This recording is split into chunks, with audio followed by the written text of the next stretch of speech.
Hello, everyone, and welcome to episode 23 of The Cosmic Force. My name is Emma Park, and on tonight's show, we have a very special guest discussing a very special topic in the second of three shows in UTini's latest crossover event, all about the women of Star Wars. And we even have some recently breaking High Republic news. But before we dive into it, let's check in with all of my fellow co-hosts, starting with Tyler. Tyler, how are you doing tonight? I'm good. How are you? It's a different interaction between you and I. We're not used to this. I know it feels a little off, but that's okay. Well, it's gonna be a fun show. Yeah, for sure. I'm really excited about it. Caleb, I see you're wearing one of your Star Wars ties for this special occasion. How are you? Exactly. I'm doing really well. I'm feeling real excited. Like, I think this is going to be a great show. We've got some really nice show notes. We got a special guest, and that's always exciting. So I think we're off to the races here. So definitely a landmark episode ahead of us. Amazing. And our producer, Jacob, I see you have the new issue, War of the Bounty Hunters Bausch there. What'd you think? I really loved it. I would put it in like a class with like Lando, the miniseries, and the fact that it makes me care for a character that really actually never showed up in the movies. Similar to how I really care about Lobot, who was in the movies for all of 30 seconds and did nothing meaningful whatsoever. So it was amazing. I want more of that. I don't know why, but yeah, give me like an ongoing Bausch story, which I didn't see myself saying a month ago. It's the magic of Star Wars comics, and we love that. So our very special guest is our very own Meg Dowell. We couldn't have an episode of about women in Star Wars without her. Meg, how are you tonight? Hi, I am here and I am good. I don't even know what day it is anymore, but you know what? We're here together and that's all that matters. Absolutely. Well, we're so happy to have you here making your Cosmic Force debut. And you're even rocking the Cosmic Force t-shirt. I am. It's perfect. It's so perfect. It is. I didn't buy it specifically for this occasion at all. It's fine. I believe you're a better host than all of us, because I don't think do any of us have that shirt? I do not. I have two of them. Yeah. We got matching ones for me and my wife, just so that we finally can have like matching shirts when we go out. It's cute. It's free advertising too. It's great. There you go. Well, it isn't exactly free, but yeah, but it's fun. It's a fun way to advertise. So if you are joining us for the very first time, welcome. We are a Star Wars comics podcast that broadcasts live right here on youtube.com/utini every Wednesday night at 8 p.m. Eastern. If you can't join us live, that's okay, because we are also available on all of your favorite podcast platforms. We're a part of the Utini podcast network of nearly a dozen shows with a Discord channel at utini.com/discord, and that has more than 1,000 members in it with dozens of channels to choose from. If you like what you see and want to say thanks, then head over to our Patreon channel at patreon.com/utini, where for as little as $5 a month, you can gain exclusive access to the entire Utini podcast network of shows, as well as exclusive merch and community involvement. So like I said at the top of the show, we have had some recently breaking High Republic news. Tyler, what is this all about? Well, we got covers. We got lots of covers. We got book covers. We got comic covers. And as far as this show goes, we'll start off with the cover reel for issue number 1 of the High Republic Eye of the Storm, with a very dashing. Unfortunately, he's too small in this very dashing looking Marchion Ro. As a reminder, this is a 2-shot comic digging into the history of Marchion Ro, and it was written by none other than Charles Soule. So that was the first issue cover that we got. We also got Edge of Balance Volume 2, and the strange news that it is going to be released as a digital only release. This is of course written by Daniel Jose Older, after the first issue was written by Justine Ireland. So that is we're excited for that to come out. And then also we got cover art for the High Republic Adventures Annual number 1. These are arriving in December, and that includes stories from Charles Soule, Kevin Scott, Claudia Gray, Justina Ireland, and Daniel Jose Older. Basically, the entire crew writing for the High Republic is going to be participating in that. And the art is from Sam Beck, Jason Liu, Yale Nathan, Jesse Longren, and Stefano Simone. So the cover that Jacob's got up right now is my favorite. But yeah, there were a couple of different covers that were released, and yeah, we should be looking for those before the end of the year.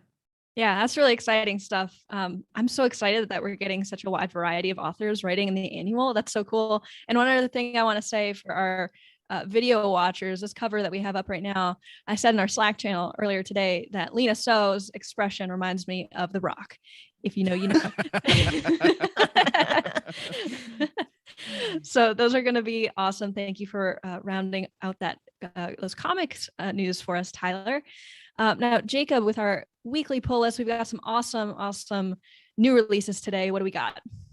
Yeah, so we got 3 comics today. We have Darth Vader, number 16, Target Skywalker, written by Greg Pak. Pencils by Raphael Yanko, cover by Aaron Cooter. The colorist is Jason Keith, and the letterer is Joe Caramanga. Then we have War of the Bounty Hunters Bausch. It's a one-shot from Alyssa Wong with pencils by David Baladion. The cover is Mahmoud Asrar. Inker is David Baladion again. The colorist is Israel Silva, and the letterer is Ariana Meyer.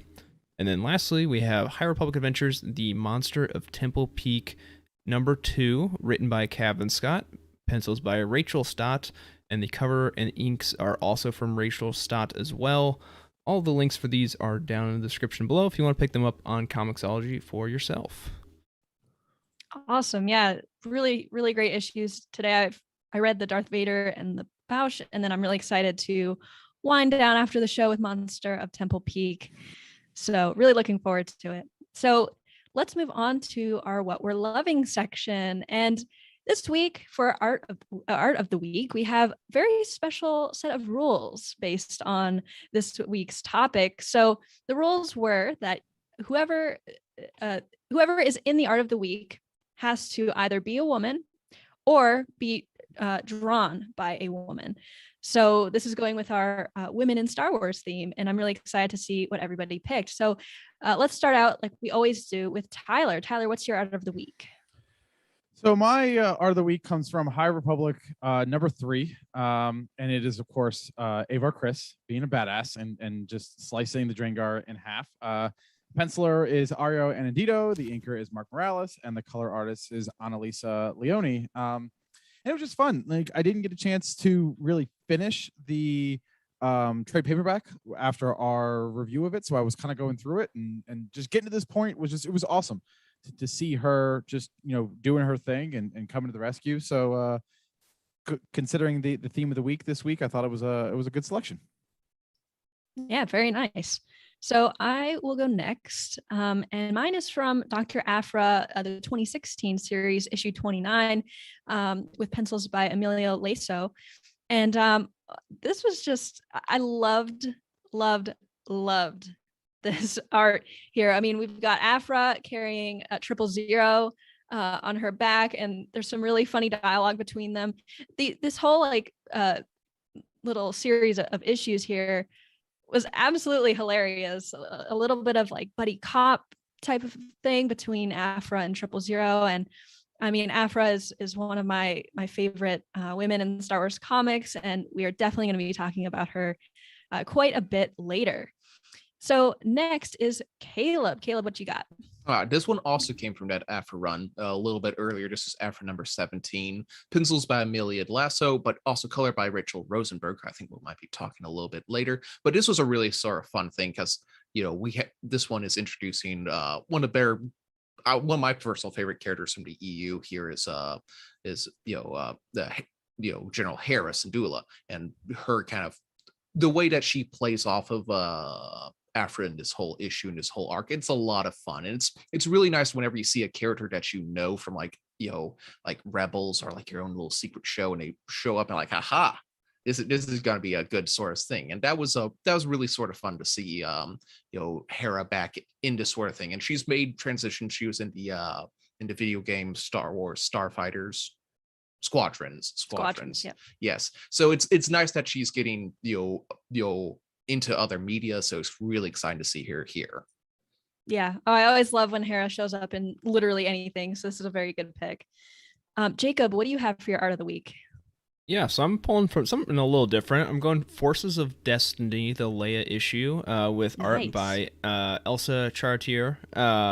So I love her style. I kind of found her stuff when I was doing some of my IDW read throughs, and it like I don't know. There's something about it is very striking. It reminds me a lot of like Darwin Cook or like Bruce Timm, like the like '90s like Justice Mm. League cartoon type Yeah. style.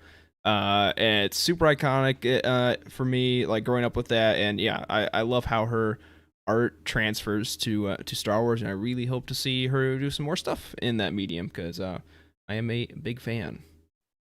Yeah, absolutely. I love how she drew Leia in this panel. I don't know, captures her image very well. Mm-hmm. Meg, what do you have for your art of the week? Well, this will surprise absolutely no one. It had to be Phasma related because Yeah, of course it did. Because Sabine is in not enough comics and Bo-Katan is in none of them. So, I had to go with this one. This is from Age of Resistance, the Captain Phasma one shot, with pencils by Leonard Kirk. And I love this is like actually my favorite page in comics ever.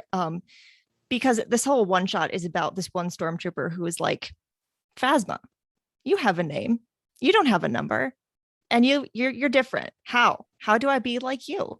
And this is where she finally confronts her about that. And the thing that stands out to me most is that Phasma's helmet is off, which is a big deal. I love this comic. So oh my gosh, it makes me think about, what if Phasma had lived? What if we got to see her with her helmet off, like in the movies? Oh my goodness, that's crazy. I would be lying if I said I didn't think about this every single day. So I am right there with you.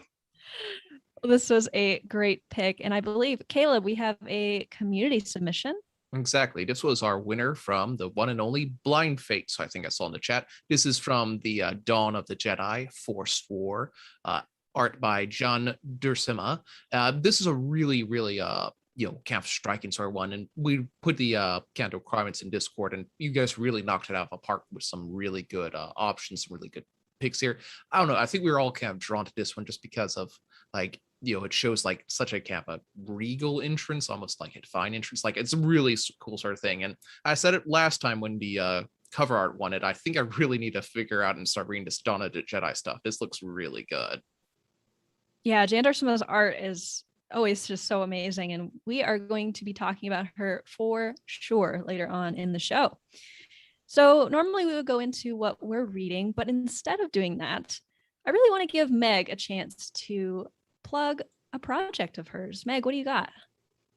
I do have a project, specifically Project Stardust. So we're here tonight talking about women in comics, that's characters and writers and artists and things like that. One of the things that I have been working on, and I have a whole team, it's not just me, we are focused on making sure that more underrepresented voices in the fandom are creating things and getting their stuff out there. So listen, if you're a straight white dude, I love you very much, but this is not for you. You can read all the things, but we are always looking for underrepresented voices, whatever that might mean for you specifically, to write for us, really anything. Just we are, we're out here doing the things. We're doing reviews, we're thinking about things. We're talking about things that maybe not every other Star Wars site might be talking about. So we have a team of about 30 people right now, and they're just the greatest. They don't just love Star Wars. They love, the fans and the community and each other. So it's a good time. And if you haven't checked it out, please do that, because we're all working really hard and we're really proud of what we do. That's awesome.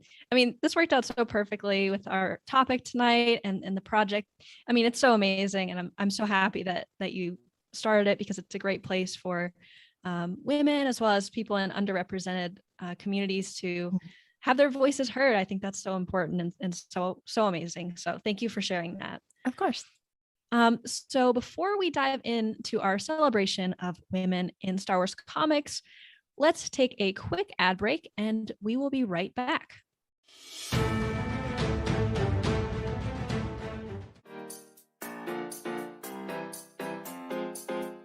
Darth Vader lightsaber lamp, and I just like I just knocked over everything in my office so I could get this into the camera shot. I knocked one of the posters off the wall.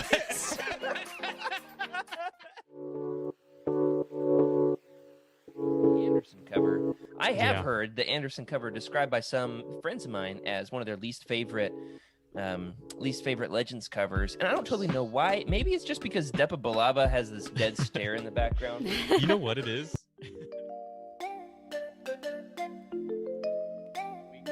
Emma, what is your art of the week this week? Yeah, so I don't have anything as dark and depressing as that corpse, but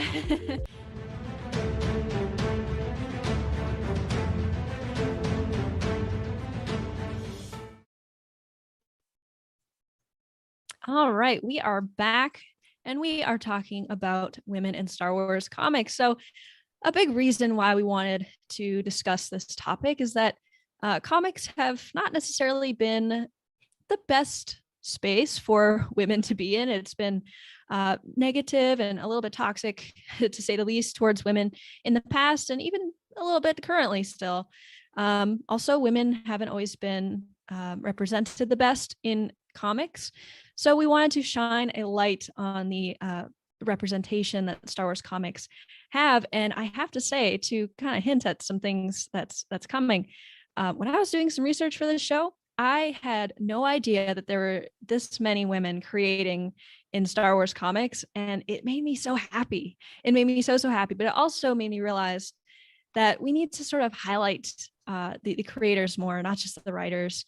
And I'm gonna actually, something sparked me to change something in my sort of reading habits. And what I'm gonna do from here on out is whenever I read a comic, I'm going to Google every single person that works on it so I can see what I've read of theirs before and just sort of learn more about them instead of just saying, okay, here's a name, here's a name, here's a name, because I had no idea. And it's amazing the amount of diverse people working on Star Wars comics. So what do you guys think of sort of where we started with Star Wars comics and women? I'll give an example here. Our very first UTN crossover event was on Shadows of the Empire. And quite literally the opposite of this event, I would say, in terms of treatment of women. The book was notoriously bad. The comic, however, was focused on Guri, who was like a human sort of like android and was basically pretty much naked the whole time. It was weird. Yeah. And it felt kind of gross. So what do you guys think of how that representation has changed from then to today? Caleb, I'll start with you. Yeah, like I think remembering back on that was Shadows of the Empire Evolution, I think is what the official title was. Yep. And I remember in the show notes, like, well, not in the show notes, like in the pre-show, we were talking about, like, I was asking, okay, like how low can I realistically go without being too much of a curmudgeon? I think I've given it like the lowest score ever in our show's fairly brief history of, I gave that like a 5 or something like that. I really panned it badly. It was just, you could easily tell that Guri wasn't a character. It was what the writer liked drawing. He's like, I like drawing, blonde bombshell, so I'm going to make a comic starring a blonde bombshell. And that was kind of, unfortunately, the sort of style back in the day. I remember I was showing my wife this. I'm like, this looks terrible. She's like, I don't really see what's necessarily wrong with this. It's a comic. I'm like, that's not a great sign. That's not a great sign where you think, oh yeah, it's a comic book, so of course there's going to be some sort of just kind of baseness there. So it was definitely not an outlier when it was published and was created. So that, unfortunately, it's taken a while, but I think things are definitely swinging back towards a more, less away from the vampirillas and barbarillas and all like that, to other more, women in outfits sort of thing, women in real clothes sort of thing. Yeah, for sure. And I think today when you look at like female superheroes, for instance, they're not as scantily clad as they used to be. And a lot of that has to do with like comic book culture and how that's changed.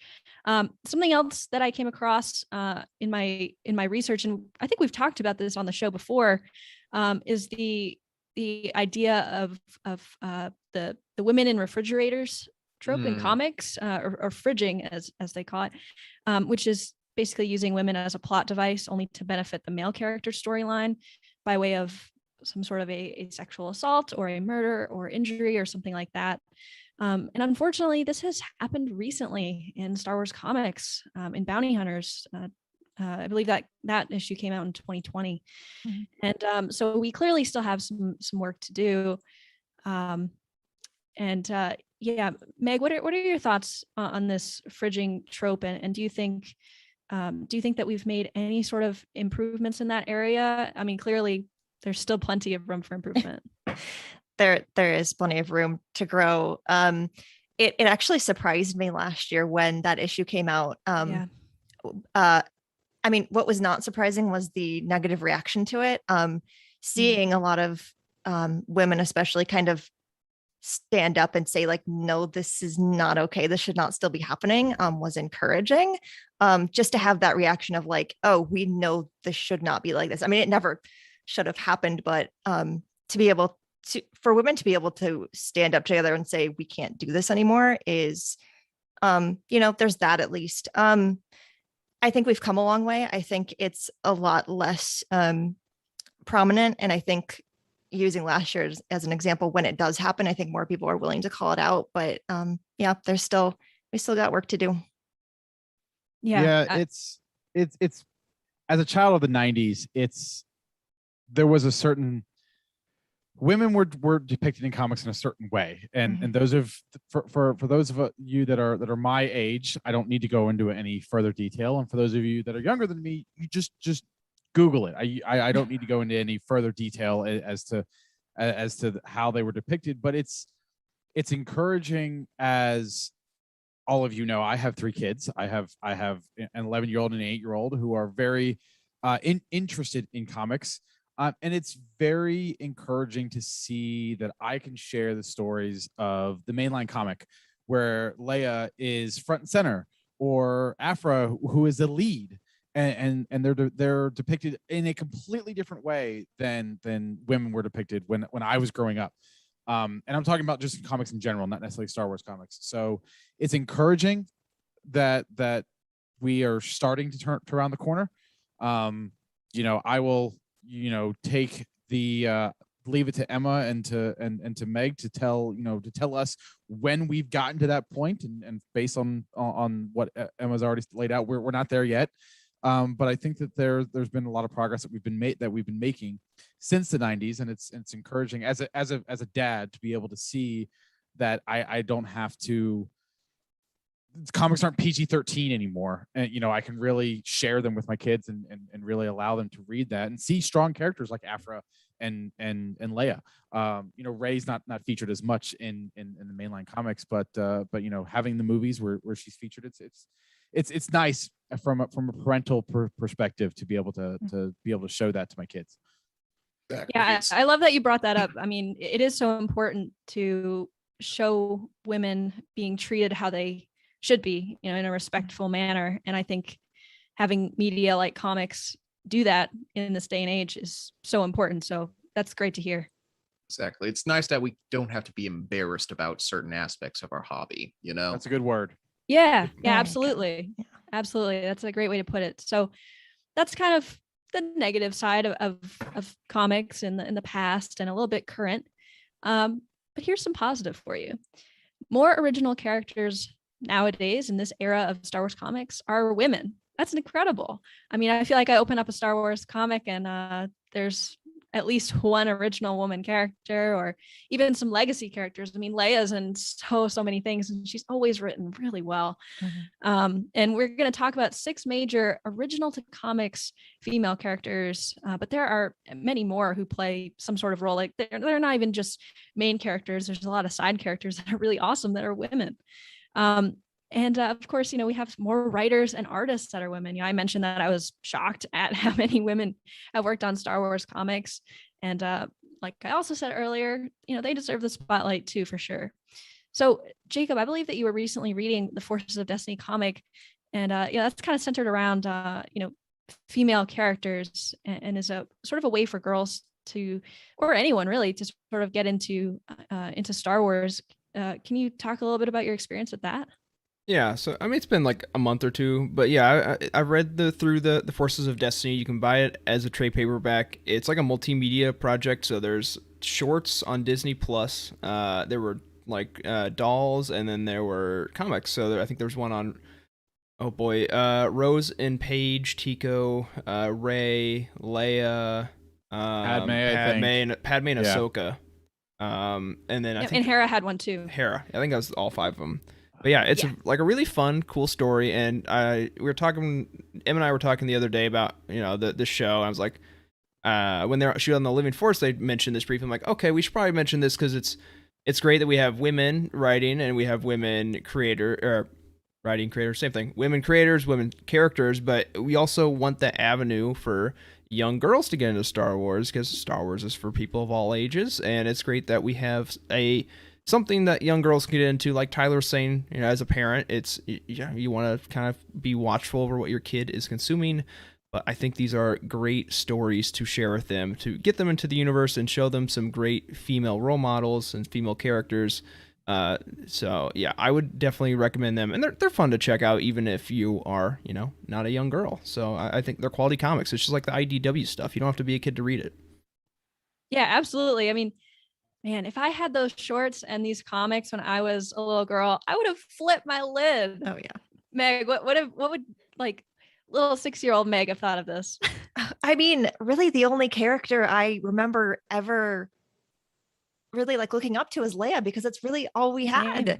And like if we would have had, comics and books and all these things, like I would have lost my mind for sure. I'm so happy for all the little girls who are here now and will be someday, who can get into Star Wars and find all these female characters that they can be like, I want to be Hera, I want to be Sabine, I want to be all these women that I love, and they can start them early, and that's here now. That wasn't there before. I'm not that old, but like even then it wasn't. So yeah, and I mean, let's see, The Force Awakens came out when I was 14, and that was the first time I had seen myself in Star Wars.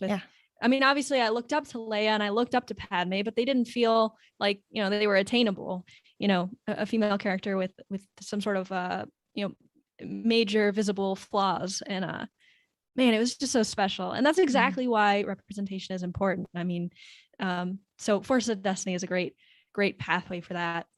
So moving on to or talk about creators. So women have a huge impact on storytelling in comics nowadays with artwork and also writing. Excuse me, they bring a much more inclusive perspective where women are sort of represented in a better manner than in the past. It's easier to avoid the fridging if you have women in the room saying, hey, that's not so good. We should take that out.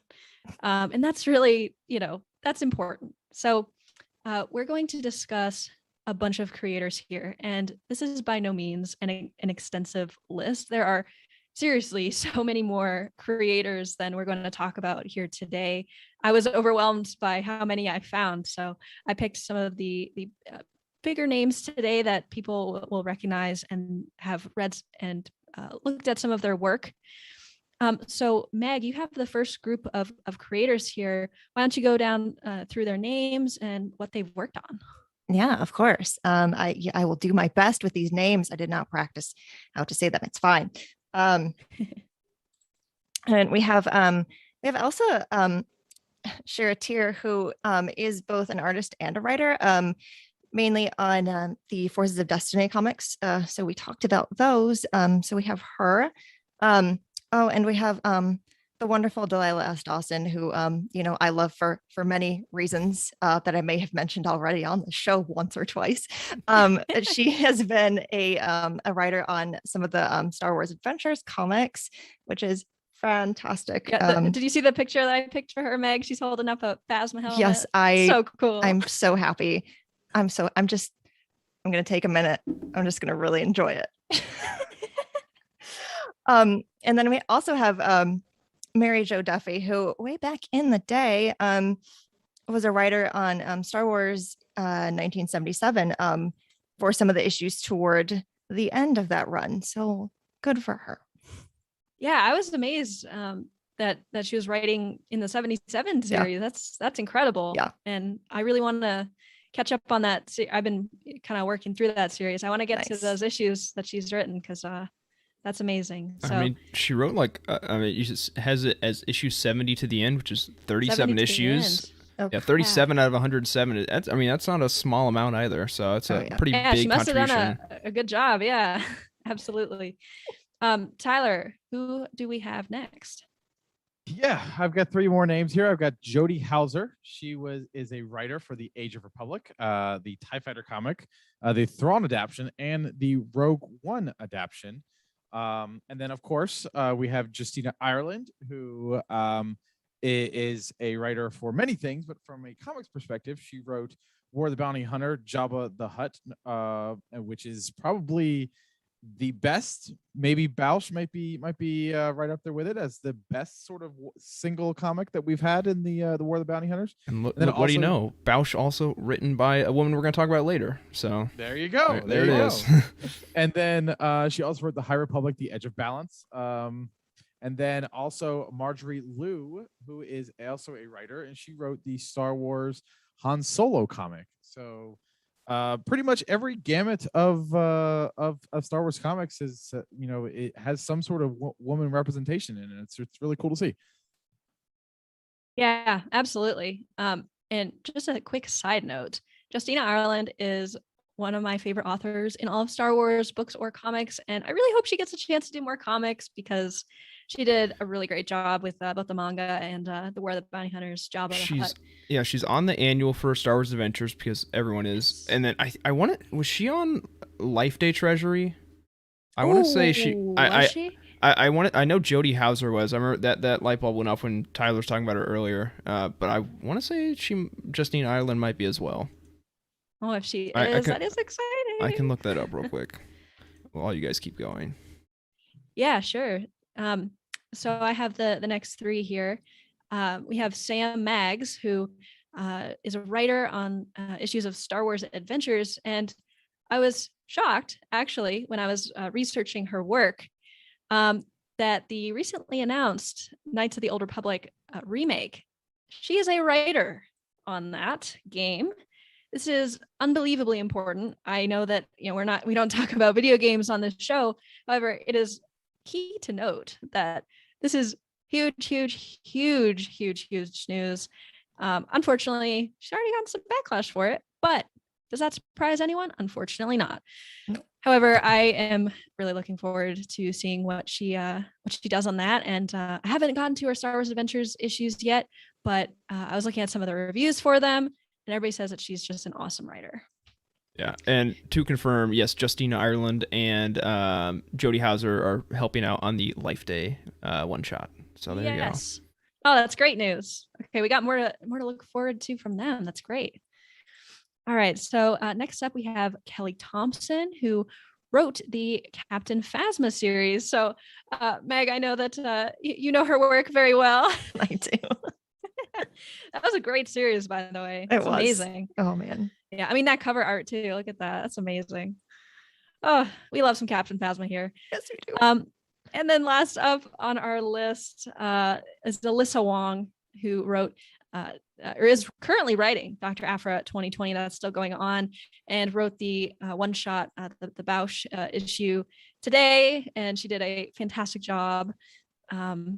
Yeah, it's just great. When it was announced that she was writing the new Dr. Aphra series, I was really excited because having an Asian woman write Dr. Aphra, who is also an Asian woman in Star Wars. That must have meant so much to her. And so I was really, really excited for her to get that opportunity. So those were just the writers, people. We have artists as well. So Caleb, let's have you kick it off with a huge name here. Absolutely. This one, we actually mentioned her earlier. It's Jen Duursema, and she's done a lot of really great work in the old Dark Horse Star Wars Republic and in Star Wars Legacy series, as much as already a lot of the other Star Wars projects, like, as we said, the Star Wars, what was it? Dawn of the Jedi. Like, it's just some really great artwork from her. Plus, not to get too pedantic, but like even her name sounds like a Star Wars character, like it's like she's like a perfect fit for this universe. So the more we can get from her, the better it's gonna be. Yeah, and actually, fun tidbit here with she helped create the look of Ayla Secura and Quinlan Vos. Exactly. And I remember hearing about when they were doing Revenge of the Sith, and they were talking about the Order 66 scene, and they were talking about like what Jedi they wanted to see get killed off, and George was like, "Oh, I like that girl from the comics. Put her in there. She's good. Yeah, she's cool." Pitch perfect George Lucas there. And plus and not to get too pedantic, but also like Quinlan Vos, like I'm always been a fan of his. I haven't read his comic series, but just because the way he looks, his design, you can take one look and like, I want to read more of you. You should be in your own series. Yeah, it's like, okay, this guy is a badass, and we know that just from his look. It's so iconic. Yeah, and she's like, she's mostly known for Legends, but she has been able to do a few High Republic variant covers as of late. So it's nice to get her back around and involved with Star Wars comics again. Yeah, get her toes back wet with the new canon here. After that one, next on the list is Annalisa Leone. She's a colorist. She's done a lot of work with the High Republic. Just a lot of really, like, the High Republic has been such a great field of wonderful colors and visuals. So it's great when we bring in more people so we get to see fun colors, like lots of popping. Like, the High Republic has been really overabundant with great color and great artists. That's one of the highlights, I think, of the High Republic book is really how the colors pop, and really they get to showcase the dress of the the Jedi and all their regalness. I mean, yeah, the color. She was featured, and that I featured in my art of the week was something that she was a part of. So yeah, one of the highlights of the High Republic comics are all the colors that are used. In not just drab brown, guys.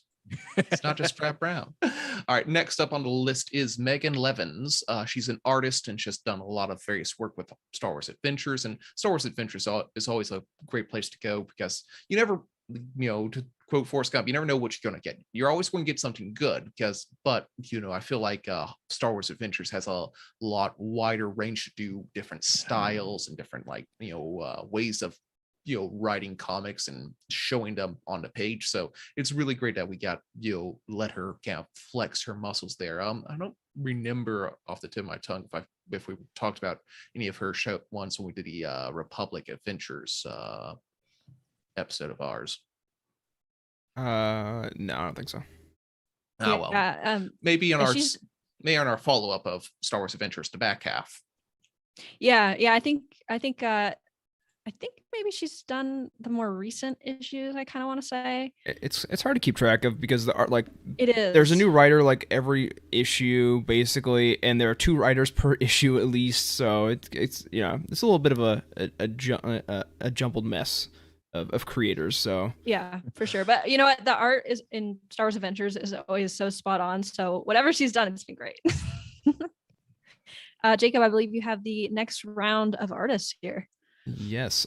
So first up, we have Giada Marchisio, who is the colorist for Target Vader. She's working on the current Darth Vader run, and she's also on the upcoming Trail of Shadows miniseries. So some great work there. Target Vader was a really because the one shot is the one with the most iconic Star Wars panel of all time. The I'm surrounded by nothing but fear and dead men. It's it's a little over, to be honest, a little overused internet. Chill out. There are other cool Star Wars panels out there, but great to have her on one of the most known Star Wars comics panels of all time. Yeah, and the art in Target Vader was really iconic too. Mhm. So yeah, love that stuff. And then sorry, just minor correction. Philip, I've been watching too much. Actually, the panel you're talking about, Jacob, was from Vader Down. oh god, that's right. It's still Okay, a cool panel. Target Vader's Yeah, like, don't add us Twitter / Whatever. online. Just, All but right. Target Vader does have a lot of like similar moments. This is true. A big, one of the first times we really, well, not the first time, one of the main first times, whatever, that you see Valence after like the Han Solo stuff. So. Oh, that's Exactly. true. That's true. Yeah. Valence's reintroduction. Also, you have a Tuscan woman sniper. She's not actually Tuscan. Spoilers. But that's a cool character because you see them for all of 3 seconds in Attack the Clones, and it's a really cool design. And it has one of the most memorable issues of a comic I've ever read before, with the Vader's nurse, but she kept like stealing. Like, that's from him? that's Dark Visions. Oh, Yes, that was a Dark horror Visions. compilation where There's just so much Vader yeah, stuff. it It's hard was to keep track essentially of. is Harley Quinn essentially. Yeah, this is just the Cosmic Force realizing there are way too many Vader miniseries that have come out in the past like Yes. 3 years. I was about to Soon- compliment her on how well the art was drawn. It was in very that, unsettling. because Yeah, it it did the is. job. It is. We can give her credit anyways, though. All She right. deserves it, I'm sure. Anyways, moving on, we got Rebecca Nalty, who is known for the much loved. She's a colorist for the High Republic Adventures line right now, and Clone Wars Battle Tales, which are both fantastic Yeah, miniseries. two heavy hitters. Yeah. I've not got around to Battle Tales yet, but I've heard nothing but good things, and like that cover for that is so iconic. But yeah, it's great work there. I love the art on the High Republic Adventures. The art and the writing on that book is way better than it has any right to be for a comic targeted at children. It is amazing and still my favorite thing in the High Republic right now. So yeah, great to have her working on that. And then lastly for me, we have Valentina Pinto, who is another great addition to the Star Wars Adventures stable of creators. Yeah, I love how Star Wars Adventures has a plethora of women creators. That's great. It's That cover's cool. Yeah, it's cool because like the model of that of the just how that series is published is you're allowed to take some risks. You can bring in lesser known writers and lesser known artists and have them do kind of whatever they want because you're not locked down to a timeline. It's only gonna be tops half of 2 issues. So like they have a little bit more free reign to mess around and get some, bring some people in that can do something different than what we're used to. So Yeah, that's awesome. So we have 3 more artists here. Meg, take it away. I shall. We have Pamela Rambo. Cool name, by who- the way. Exactly. I read it so many times and I'm like, I love it. Known for Tales of the Jedi and a lot of other Dark Horse Star Wars comics. And then, I lost it. No. Rachel Rosenberg, who worked on Dr. Aphra 2016, which is a fantastic comic and one of the only comics that I've read from beginning to end. I'm not gonna lie, but it's just that good. And also for she also worked on Rogue One, the Rogue One comic, and many more things.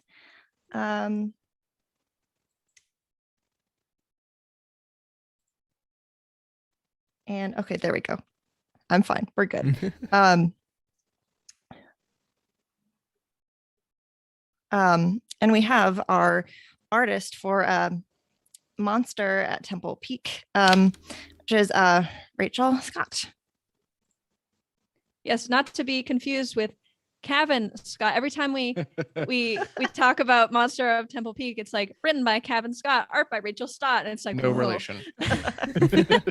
Her art in this is incredible, you guys. So I mean, the way good. that she draws It's Ty so good. Yorick, there's always just like so much motion and her like, I don't know what you call those on Thalothians. It's not like Leku, but her head things. yeah. Yeah, it's just wonder. She does it just perfectly, and it's amazing. Just the monsters that she draws too. I mean, you must have to have an insane amount of creativity just flowing through your body to come up with a Star Wars creature. It's amazing. All right. So those were a bunch of creators. Again, like I said, there are so many more. I highly recommend just looking up the creators of the comic that you're reading. It's I think we would all be surprised at how many women are working on what we're reading today. And it's so important, like I mentioned, to have women in the room. All right. So next, let's talk about original women characters from comics. So let's start with probably the most well-known one, the most iconic and chaotic character. That is Dr. Aphra, the one and only. She's a rogue archaeologist. We talk about her a ton, and it's for a good reason. She's a complex character that's very well written. She's also very well drawn as well. And she just has so many iconic moments in this series. I mean, she has not just this series. I mean, she's shown up in, the Star Wars mainline in 2015 and War of the Bounty Hunters and some Darth Vader stuff. And I'm not going to try to say the year because, again, there's so many Vader and just so many good things. Like, she has this, she's got 000, which she has a great banter with. Anybody that you put Dr. Aphra with, she's going to have a great banter with because she's just witty and hilarious. She has so much life experience, with archaeology, getting into mischief and all of that good stuff. So I'm going to start with Jacob on this question. What do you think are the aspects of her character that translates so well into comics? Yeah. Wow. I think she brings an element of chaos to the comics that is, much appreciated and much needed because, with the current timeline, not counting the High Republic stuff, you have Vader, and not counting the event stuff. I'm not even getting into that. Vader, Bounty Hunters, Aphra, and Star Wars, and 3 of them are kind of like very serious most of the time, which are cool and enjoyable, but it's nice to have something that shakes it up a little bit. So Aphra can also be very serious and have some pretty strong, like, emotional moments, but the fact that you get to she's like the Jar Jar in a good way, like of the comics universe, because she brings that levity and that balance to what can be at times a very heavy storytelling. So yeah, I love her. I mean, it was like when we were talking about this episode, I was like, all right, we need to avoid talking about Aphra for the entire episode because it's very easy to do so. She's a very likable character. We've done an entire episode on Vader. We've talked about today how many stupid, ridiculous amount of Vader miniseries there are. We could do a whole episode about Aphra just in general if we wanted to. Yeah, for sure. Tyler, do you have any thoughts on her character traits that makes her such an iconic comics character? I really think it's her humor, and it's depicted in a way that it's coupled. She is one of those characters that stands out in comics because when you marry the writing and the art, it works so perfectly because she has this. I can't even, it's debonairness of like, oh yeah, I know what I'm doing all the time. And even if I'm winging it, I know that I'm winging it. I know that I'm going to work, and it works. And it's her sense of humor. She brings so much levity to the scene that I've got to imagine, I'm not an artist myself, but I've got to imagine it must be fun to draw her character in all the crazy situations that she's been in. And I really feel like she is the character that kind of works well into any sort of, you can throw her in any situation and she'll figure out a way to not only get a lay of the land, but kind of sort of, figure out a way that, to work it to her benefit. Absolutely. Like, to be a little cliche here, like one of the big things that I really like about Aphra is that her story isn't written. We don't know what the end of Aphra is. We know what the end of Darth Vader is, and we know what the end of Han and Luke and Leia is. But with Aphra, we don't know. So when she comes on the screen, this is going to sound so bad. Like, she makes you want to turn the page because every page you're like, oh, she's keep going. She's getting in more trouble. She's getting in more trouble. Surely she'll, nope, more trouble. Like every single page turn, you're like, oh, this is getting like it's a new and exciting sort of path that she's taking you down. And as I said, due to her chaoticness, they can go from location to location, and it doesn't feel like she's jumping around too much. So definitely a lot of energy in that, and makes you want to, yes, I keep turning that page. Meg, what do you think about Afra? Is she? You said that you read the entire series, and it's one of the only series that you've read like every single issue of. So you must enjoy her. For sure. She works so well in comics because she's just over the top all the time, every single panel she's in, which is good, because it's just a great way to showcase like who she is, which is like she deals with her emotions in sometimes the worst possible ways, and she's reckless and doesn't think through anything. And yeah, that's just the perfect comic book character, because you just don't know what she's going to do next. And that is why I read the entire series, because I mean, I've read other series too, but like like Caleb said, you just keep turning pages because you just want to know like can it get any more chaotic than it already is? And the answer is usually yes, it can. Yes, absolutely. And so another great thing, I mean, obviously, we're talking about women in comics today, but there's so many other forms of representation that are extremely important. And Dr. Afra embodies representation. She is a woman, she is Asian, and she is part of the LGBTQ community. And in fact, the Dr. Afra comic series, the 2016 one, won the GLAAD Award for Best Comics Character. So that is amazing. So that award is for LGBTQ representation. So that's incredible that a Star Wars character won that award. I mean, that's just got to mean a lot to so many people. And I mean, we say it all the time, representation, it's really important. It's so important. Yeah. All right. So speaking of representation is important, we have another very awesome character here. Tyler, why don't you kick it off? Yes, the character that I'm talking about is, of course, Sana Starros. She was introduced as Han Solo's quote-unquote wife in the mainline comics, but she's obviously been involved with Afra, including all the way up to the current run of Afra books through the War of the Bounty Hunter arc.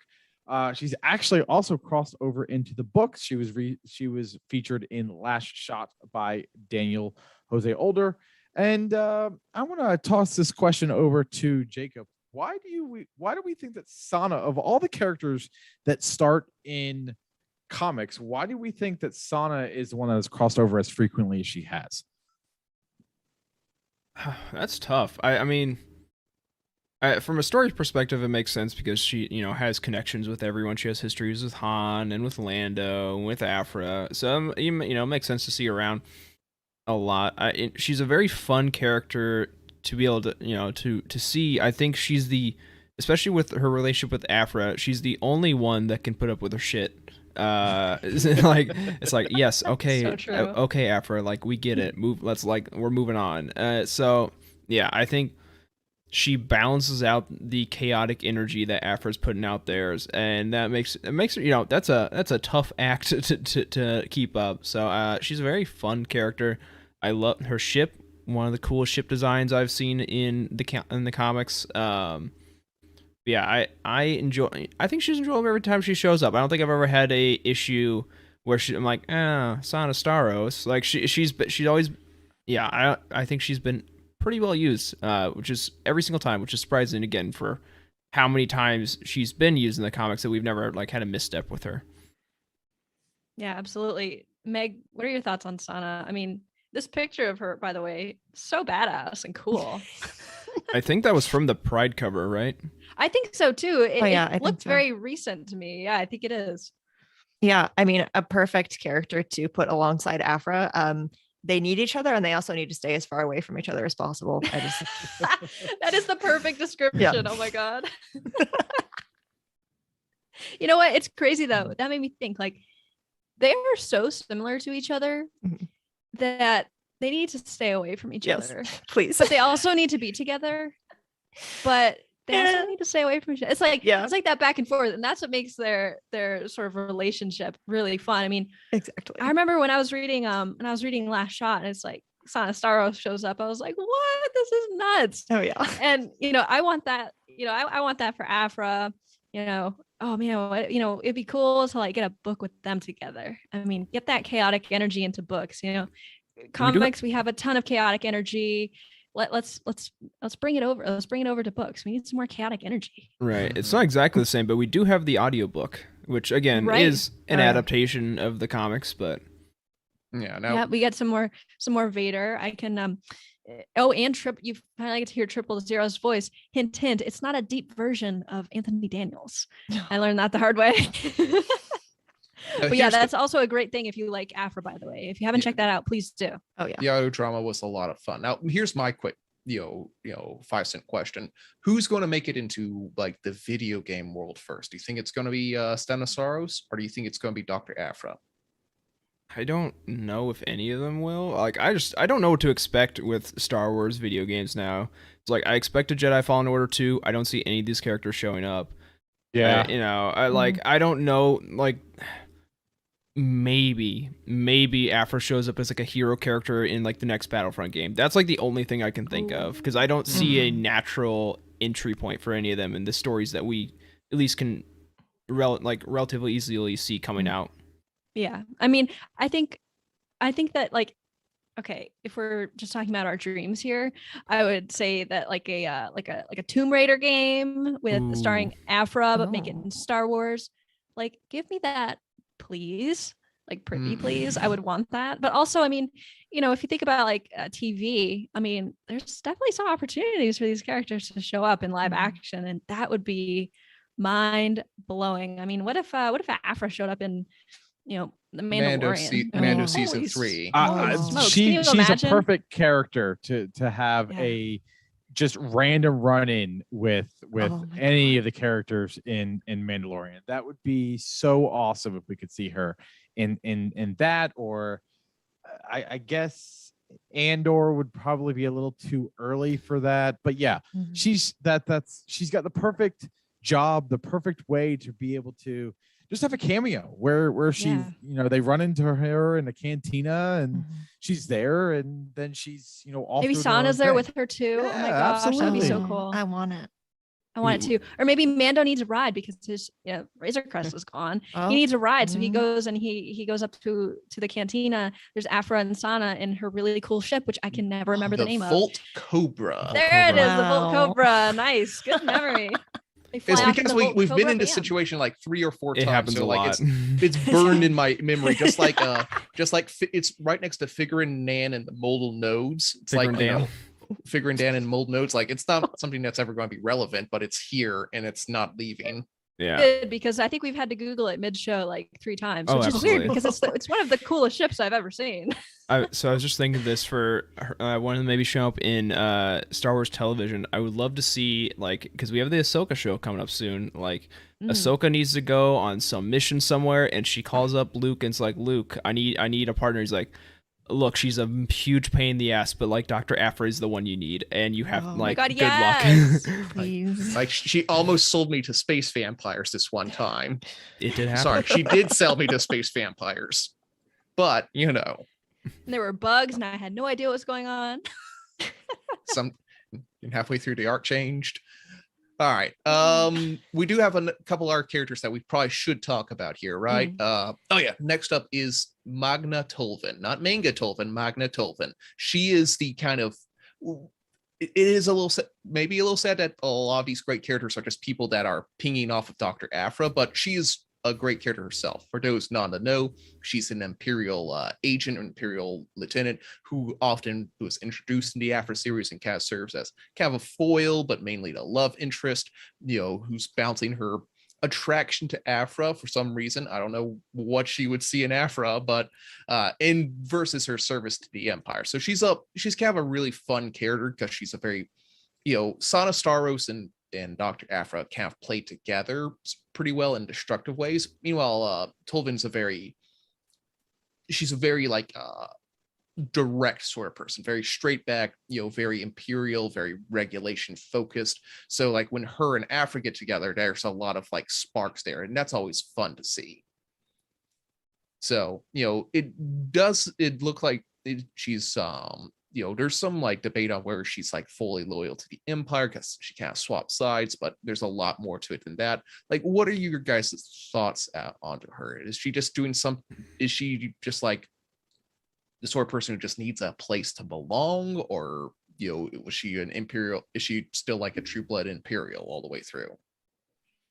I mean, I think that her character is really cool in that I don't think we'll ever really know her true intentions. I think sometimes when you're part of an organization like the Empire or the First Order, who really strips away your like personality and sort of your own freedoms, you sort of look for things like love. And I think that storyline with her and Afro is really great. Because Definitely, it's like the definitely one of enemies to highlights. lovers type of trope, and that's always a fun trope. Yeah, and like the way their relationship changes and manipulates, and then when Afro sometimes drops entire nuclear bombs on their relationship, it's really, really cool. And like to see her like transition as the series goes on, and see her like like she very easily could have been, for lack of a better term, like the love interest of Dr. Afro. That could have been her character. She's Afra's girlfriend, but she's not. She has a lot more going on with her. Like whatever organization she finds herself in, she rises to the top because she's brutally competent and really good at regulations and keeping things nice and organized. And it's almost like a counter to Afra, in that Afra's chaoticness is what kicks her out of all these organizations and why she can never find a home, while Tolvin and her and essentially like the stick up her butt like lets her go into like these various like the Empire and rise up the ranks pretty quickly because she's good at following orders and getting things done in a way that people like it getting done. One of the things yeah, go ahead. I was real quick. Like one of my favorite moments with her is, without spoiling anything, there's a really great emotional payoff at the very end of the first Afro series with Tolvin, Afra's father, and Vulata, I think is her name.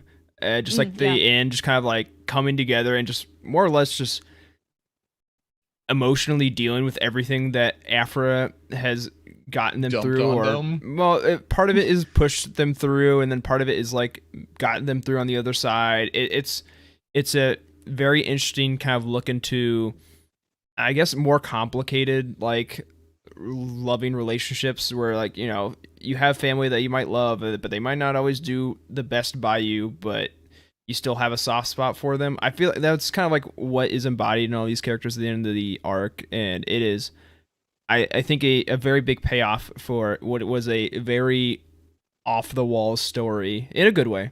For 40 issues, it just comes to like, if you told me, like, if you had me guess how that series would have ended, I wouldn't think it would be on an emotional beat. I'll put it that way.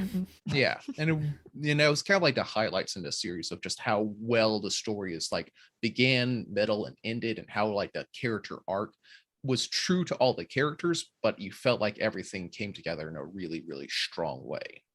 Yeah, I think something that's really unique about this character is like when we first meet her, she seems like this very typical sort of Imperial, by the books, everything that she does is for the benefit of the Empire.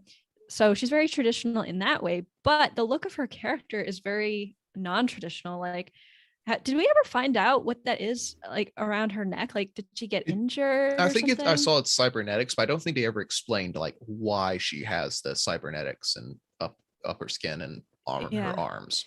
I like that she looks very unique like that. I think it brings something more to the character that makes us sort of wonder, like, did something horrible happen to her in the Empire that makes her want to get out, or find something in Afra that she doesn't have in the Empire. And I think she's a very cool character for sure. Yeah, it's definitely on the look. It's a big step up from, like we're talking about earlier, with the 90s where every woman has to look a certain way. Now you have characters that are can be women and can be confident, great, strong characters that don't have to look like they're a model. Like they can be them, and that is okay. Yeah. Oh, I love that you said that. That's a great point. I mean, this is like the complete opposite of like Guri from, Shadows of the Empire. Yeah. Like, she only has her face showing. I think that's wonderful. I think it's great to show that, it's okay. You don't have to, be the perfect Americanized version of what everybody thinks a woman should look like, All right. So we have a few more characters here that are original to the comics. The next one that we have that Jacob's going to talk about was brought up recently in one of our roundtables. Jacob, who is it? This is Queen Trios from Queen Shutorun. Trios. Honestly, one of my favorite comics characters. Like, I definitely, She's so good. Yeah, like it's a super cool, like basically inversion. What if Leia was bad kind of thing, and she's introduced in such a cool way with the Darth Vader series, and she goes on to play an important role in the Star Wars series. And I just like her character and her planet are such interesting new takes in Star Wars that I one of my favorites. Emma, I know you are our resident #1 Leia fan. How do you enjoy or not enjoy, or like what's your take on the evil Leia? Yeah, so I definitely I know it's very clear that they were trying to go for a Leia vibe here just when you're looking at her alone. Like if I imagine what Leia would look like if she was like Queen of Alderaan or something, like say Alderaan never, was blown up or whatever. This is like what she would look like to me. And get Death Starred. Yeah, get Death Starred. Yeah. Brutal. Caleb's wearing his Death Star tie. Oh. I think she's put in a tough position. Like, everybody wants her resources, and it's like, who do you give them to? And then there's sort of like this all-out war. I think we can also tell that she's sort of debating on what side she's going to take, especially in like Mutiny at Mon Cala. She's helping out the rebels, but then she decides to, kind of turn tail there. I think she's an incredibly interesting character, and she got punched in the face by Leia. That's a rare honor, or not so rare, I guess. But it is an honor, and not to sound overly sappy here, but I think it's that less that we're trying to see Queen Trios here as an evil Leia, as more of a Leia who has never / has lost all hope. Oh, that's good. I can see that. Yeah, I like that. Yeah, she's really, really cool. Meg, have you read anything with Queen Trios in it? I haven't, but now I absolutely have to, because I'm sitting here just like listening. It's like I almost can't believe that this character exists. I'm so happy. It really is. Now, keep in mind, she first shows up, I think, in the Darth Vader annual. That's where we first see her. So don't just read all of the mainline Star Wars series. Well, yes, you should, but read like one of the Darth Vader annuals first that she appears in. And then I believe she's featured in pretty heavily in the second run of Darth Vader comics. After it steps out. That whole arc, is like the War of Shotun or something along those lines. Yeah, Shutorun, and she's featured pretty heavily in that arc. Which is a very interesting planet, by the way, Meg. It's like Mustafar, but it produces like extremely valuable resources for shipbuilding, and she rules the whole planet. It's equal parts Mustafar and equal parts Edwardian England with the balls and dancing in noble houses. Yes, they are very fancy there. So if you want to see a minor amount of Jane Austen in your Star Wars, there's a little bit of it there. Please. Yes. Okay. I'm going to send Meg her Wikipedia page when we end the show, because this means that Meg's also gonna read Mutiny at Mon Cala, which is my favorite thing in Star Wars. You can go back and listen to our roundtable on it and listen to me yell about it. That's just your goals, to make sure everybody reads that trade paperback. Of course, that is my mission on this show. That's the only reason why I agreed to do this entire show, the Cosmic Force as a whole, is just to get everybody to read Mutiny at Mon Cala. But she has Mutiny at Mon Cala. I have Lando. What are your two? Hills you'll die on. Yeah, I know. Meg's hill is Phasma for sure, and 100%. I don't have a great transition for this, but speaking of awesome badass women. Meg, who is the character you're going to talk about? That transition was great. I'm so proud of it. Thank you. Segue might sue. It took me a second. We have Sharabe, who is a key member of the rebellion, a fabulous A-wing pilot, and Poe Dameron's mother. I almost said wife. Nope, mother. No, Oh, this is not no. Oedipus. No. What's that, Oedipus? God, you beat me to it. Poe Dameron's mother.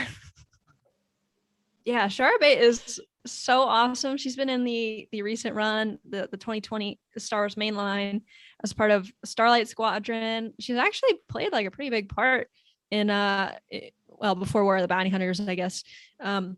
Yeah, she's an amazing character, and I know, like, you know, Kess, her husband, was part of the Pathfinders on Endor, who invaded the bunker there, and yeah, we first meet her in Shattered Empire, which is like one of like the, I would say, Star Wars comics community's like favorite Star Wars comics, because it fills, well, it doesn't fill a gap really, but it tells a great story right after the Ewok celebration. You know, what happens when all those helmet drums are cleaned up, and yeah, it's great stuff.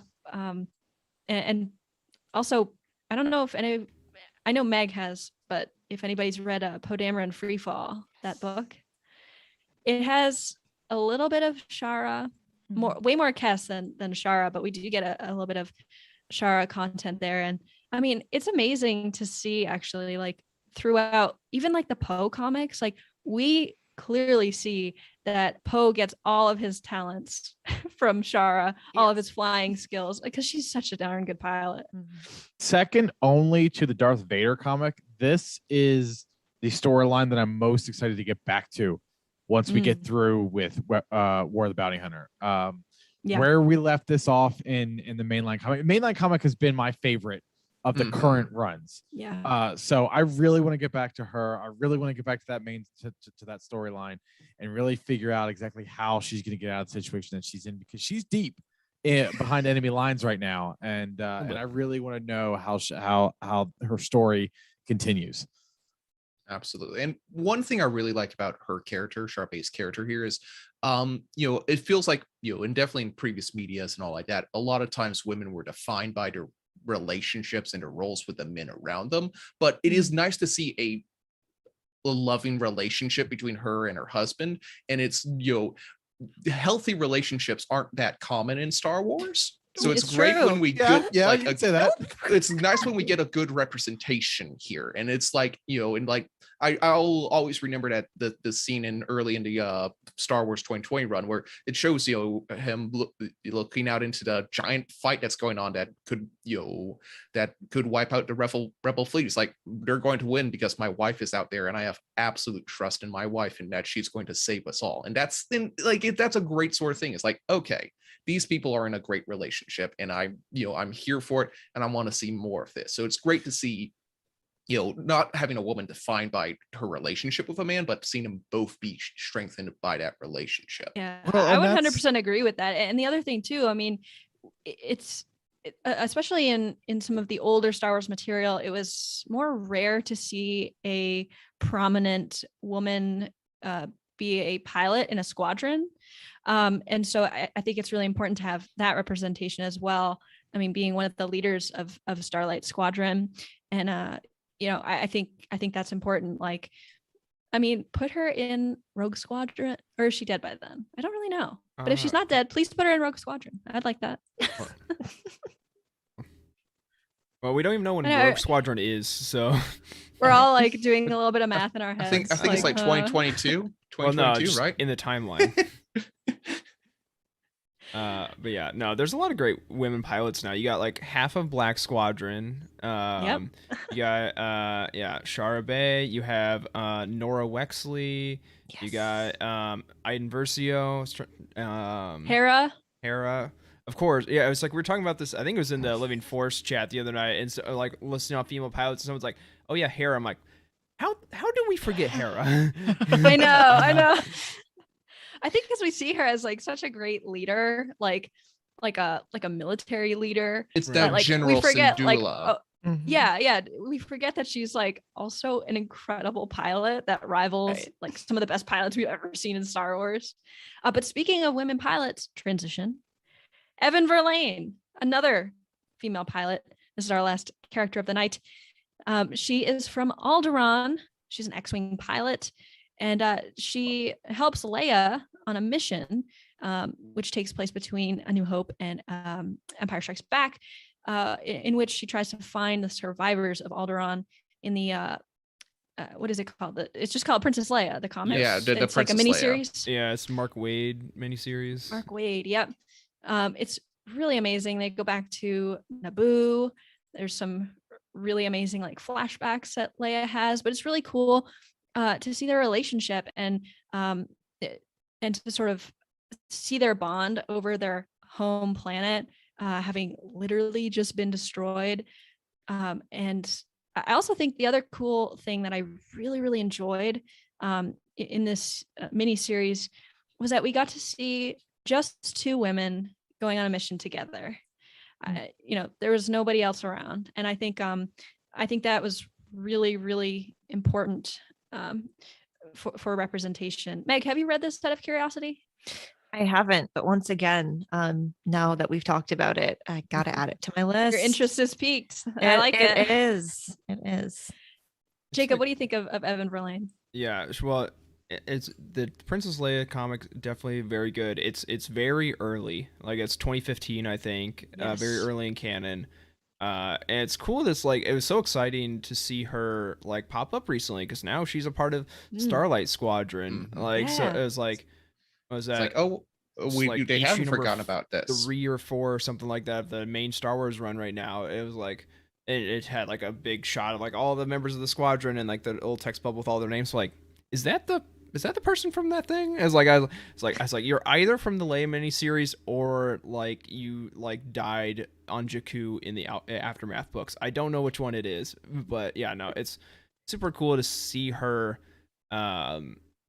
show up now again, and it's really enjoyable. It's interesting to see a character who experienced something very similar to Leia, having that loss of everyone she knew, basically, but handling it very differently. They're both, strong characters, but they both have a different outlook on what the future of the Alderaanian people is. So. Yeah, Absolutely. I mean, they just went through this gigantic like emotional stressor, but the miniseries doesn't fall into making them too emotional, which I really like, because I feel like that's kind of a more stereotypical representation, and I think that would be easier to do than making them be able to share their emotions with each other, but still be strong enough to carry out a very important mission to the both of them. Exactly. And I have to be honest with you, doing to be the actually guy again. I thought she was a Y-wing pilot. Wasn't she also the one who returned? Was she a Y-wing pilot? She was flying a Y-wing that one Y-wing you see that returns from the Death Star battle, the very first one. That was No her? way, that was her. That was her. What? Yeah, she's along with Luke Skywalker and Wedge Antilles. She's one of the few fighter pilots that survived the first battle of the Death Star, or Battle of Yavin. What? When was this? Okay, I see it. That now. was in the comic. That was in the comic. They clearly said that she was one of the ones who made it back. I in the haven't comic. read that comic in like 4 years, so that's Yeah, me neither. So yeah, no, I think she flies X-wings later, but she was like she was the one who like that's her, canonically apparently. came Yeah, back. I just found it on Wikipedia. She was in the Battle of Scarif as Gold 3. Part of the Rebel support forces attacking the shield gate above Scarif, and then in the Battle of Yavin, goes alongside 7 other Y-wings. Yeah, that's amazing. Yeah. I am corrected. It is not an X-wing. It's sometimes in Star Wars you're like, oh, what ship did this person fly? And it's probably an X-wing. It's statistically speaking. If they're a rebel pilot, they're either flying an X-wing or maybe an A-wing if they're not cool enough for an X-wing. Yeah, absolutely. Oh, that's cool to know. Like now when I watch it, I'm never gonna watch that movie the same way again. Like, that's Evan Verlaine. What? That's awesome. All right. So right here, have, this is her apparently. There you go. Next time you watch Yeah. a movie. Wow. Exactly. I think I can see the blonde hair from here. So technically, she appeared in the movie first. No, just kidding.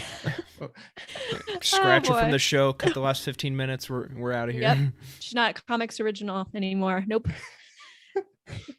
All right. So that was fun to talk about the characters. We have a few closing questions here that I'm going to pose. So, Meg, I'm going to ask you this question. How can people support women in Star Wars comics, whether it is writers or artists or characters? How can we as a Star Wars community show that this is what we like and we want more of this? Well, first of all, if you're able, give them your money. Yes. Buy the comics. Money talks. But also in addition to that, yell about how much you love them. As like Twitter, for example, some people stay off of it because it can be an interesting place, but like it also can be a wonderful place to just tell artists and writers how much you love their things. And like even if a writer like doesn't respond to a thing that you just put out there, like a lot of times they still see that and it still matters, and it still tells them and it tells everyone like they like this thing that we're doing. We need to do more of that. And also, like in addition to supporting writers and artists that are already doing the thing, already making the comics, fans out there doing art and writing their own things, if you like what they're doing, if you see any of that, share that too, because like you never know if someone who's just making art on their own could eventually do a Star Wars thing. If you see something and something's not getting attention and you think it deserves that, like quote tweet it or share it or yell about it. Just tell them you're awesome and keep doing what you're doing, because it makes a difference. Yeah, I love that. So let's end on an introspective question, I suppose you could say. What would you like to see next from women in Star Wars comics? And this could, I suppose, be like, I want to see characters show up in movies or TV shows or whatever. It doesn't have to be just comic specific. So I'm going to go around the screen here. I'm going to start with Tyler. Well, I think again, I kind of relate this back to what I said at the top of the show, in that as a father and who's trying to raise three, young boys, it's we have come a long way, and to be able to show my boys a comic that features Leia in a general position, or Hera in a general's position, or Evan or Shara as a pilot, like there seems to be a more casual occurrence of women just playing a role, and it's the same role that male characters have been playing for years. And so it's from my perspective, and again, it's different from a white male's perspective, so I kind of sort of toss this back to you and to Meg. It's encouraging to see that these characters are starting to be utilized in a way that have been utilized by mostly white male characters, for majority of the history, and to see that as a dad and as a person who enjoys the comics and wants to no longer be, as Caleb mentioned earlier in the show, embarrassed about the sort of things that we're interested in.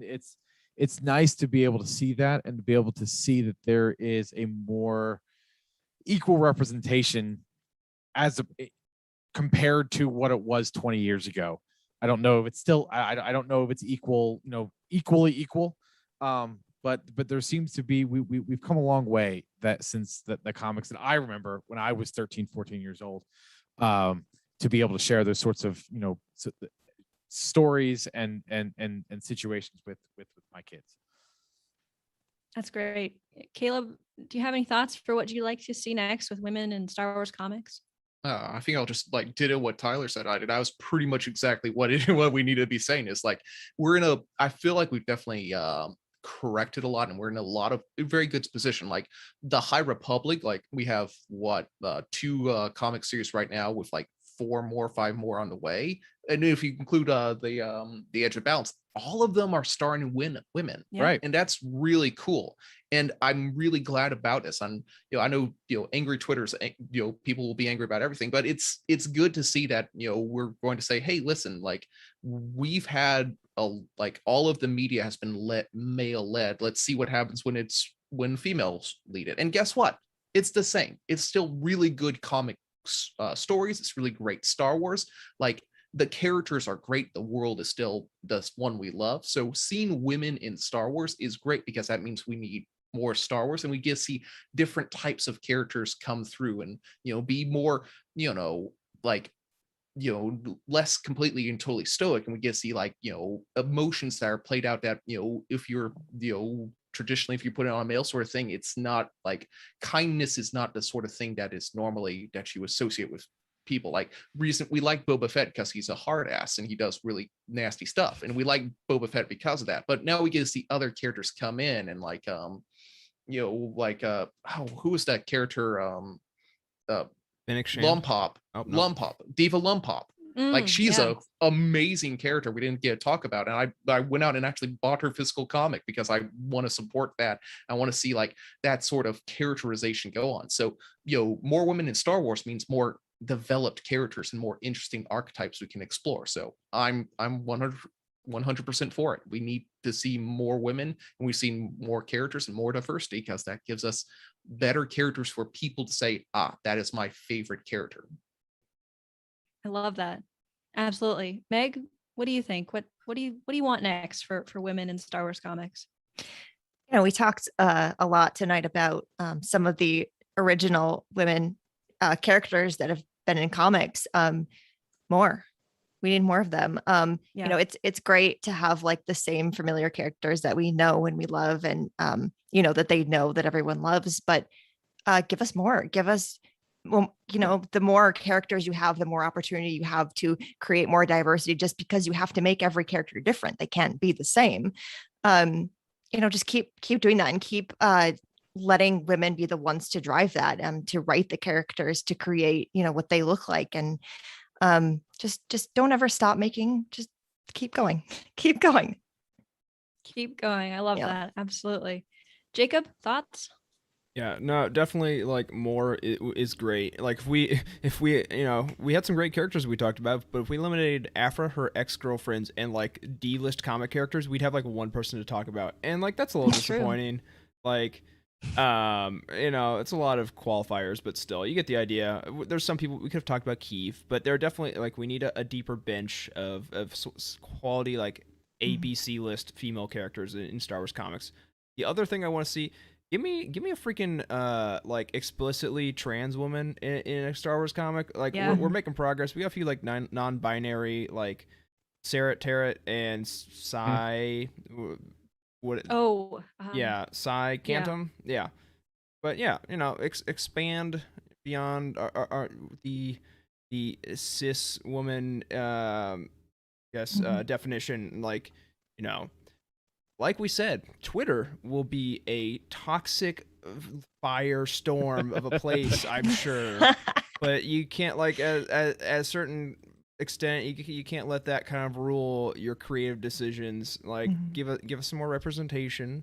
And like Meg and her Project Stardust friends love to say, there are more of us than them. So if they're angering Twitter, I feel like that's almost like a sign. It's usually a good thing. Yeah. Yeah, exactly. Pretty much. It's like you're all right. You're on the right track. You've made a guy living in a basement really mad. So it's like a compass that always points south. Oh my goodness. Well, I echo everything that you guys have said. I think what I will say on this topic is I want the comics that I read to look like the world that I live in. The world that I live in is not just white men or white women or straight women or straight men. Like Jacob was saying, we need more LGBTQ plus representation as well. I want the comics that I read to be written and drawn by people that live in my world, all sorts of different people, because the more points of view that we get, the more diverse our thinking can become. And we can't move past a sort of stagnant sort of thinking without getting more diverse points of view. It's so important to listen to people other than who you are. And I think that we're getting there. We're getting there with women. Definitely, as we said, still some work to be done. Still some work to be done with all sorts of other types of representation. But I think that we're starting to get an audience in general that is more receptive to it. The higher public stuff has been great. There's always going to be people that are going to be irrationally mad about representation. But like you guys said, I think that's a good thing. Let's, make people mad, normalize it. And then hopefully there will be a day that comes where no one is mad when there's a woman or an LGBTQ plus person leading a comic or a book or a TV series or a movie. And I think that day will be a great day. We're not there yet, but hopefully with more conversations like these, we will get there soon. So with that, we have a reminder for not our next episode. That was close. 2 episodes from now. Tyler, do you want to tell people what we have coming up? Yes, we are doing our first ever manga roundtable. So we are doing the Edge of Balance Volume 1 roundtable on September 29th. So I believe a number of people have already picked it up, but if you haven't, there's still time for you to pick it up and join us for the conversation on September 29th. I actually have not been able to pick this up yet. I haven't been able to be into my local comic store in about 2 weeks, but the next time I go in there, I'm going to make sure that I can pick it up so we can have an exciting conversation about it. Yeah, absolutely. So once again, thank you so much, Meg, for coming on this show. It was so great to have you. And hopefully we'll have you back sometime soon, because this was a lot of fun. This was a lot of fun. Absolutely. Thanks so much for inviting me. I promise that I will have read more comics by the time I come back, and we can talk about them, and it'll be great. And they'll probably all star Queen Trios after this conversation. Absolutely. All right. And with that, that'll do it for this week's episode of The Cosmic Force. Don't forget to subscribe to the show wherever you get your podcasts, and tune in every Wednesday night at 8 p.m. Eastern on YouTube to hear us live. Be sure to visit utini.com for reviews, articles, and news for the entire expanded universe. We encourage you to join our Utini Discord community by going to utini.com/discord. If you'd like to help support the show, you can find us on patreon.com/utini and start receiving exclusive perks starting at just $5 a month.